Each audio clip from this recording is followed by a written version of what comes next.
19వ శతాబ్దపు భారతదేశంలోని అరుదైన చిత్రాలు, వలస పాలన గురించి మనకు ఏం చెప్తున్నాయి? ఇటువంటి ఇంట్రెస్టింగ్ ఫ్యాక్ట్స్ అన్నీ ఈరోజు మన ఈ వీడియోలో ఉంటున్నాయి.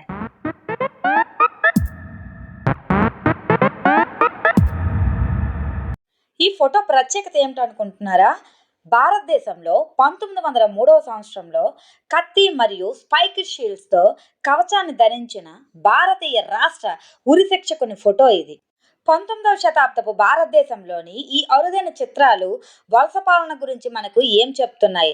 మోస పద్ధతులను బలపరుస్తూ మరియు భారతదేశాన్ని శిథిలావస్థగా చిత్రీకరిస్తూ ప్రారంభ ఫోటోగ్రఫీ తరచుగా సామ్రాజ్యవాద ప్రచార సాధనంగా అయితే మనకి ఉపయోగపడేవి. తమిళనాడులోని నీలగిరి కొండలకు చెందిన ఒకప్పటి ఇరుల మహిళలు బొహీమియన్ మసాలా ఇది ఒక గిరిజన బొటిక్ రిసార్ట్.